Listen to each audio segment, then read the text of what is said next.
Being a leader is often described as quite a lonely business. Yeah. How do you find it?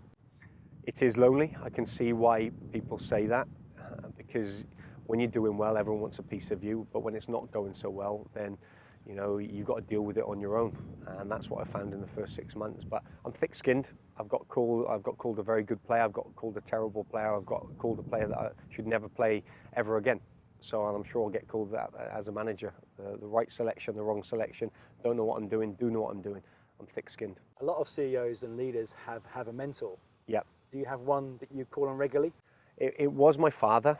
Unfortunately, my father's passed away. And what I tend to do, which is quite strange really, is I tend to go and shut myself in my bedroom for about an hour, and I start asking him questions with my eyes closed, and he gives me answers. It's strange, they're my answers, but I know what he would say to me from, fortunate enough for him to be here 58 years was brilliant, and I know that there is answers translated through me. So, and he usually is the right answer. So he is my mentor, and I know he's looking down on me now.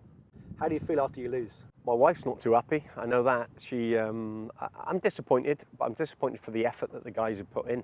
They don't mean to lose. They don't mean to not play to the levels that they should play at. But it's football. Sometimes things happen, so it's important. Then I go home, I reflect. I probably stay in hibernation for 24 hours. And on Monday morning, I come back in and I'm refreshed, I'm lively and bubbly, and I'll make sure that the team is focused again.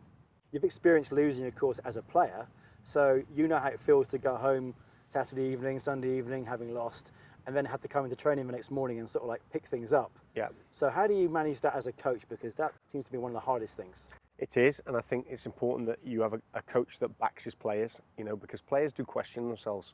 They go through stages throughout the season where they think they're good players and they think they're bad players and they think they're better than they should be and better than they are and things like that. So it's important that, they're the same player whether they play well on a Saturday or don't play well on a Saturday. And I reiterate to that on a Monday, if they don't play well, that, listen, as long as you work hard, that's all I can ask. And as long as they give me the commitment and the effort within the game, the ability will take care of itself. I've got 26 individuals in that locker room, and each of them need to be managed differently.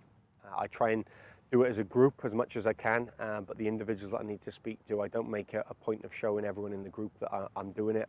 I pull them into my office and I do it that way. And like I said, some do need an arm around their shoulder. We've got a very young group of players at the moment, but the reason I want a young group of players is because I want hunger.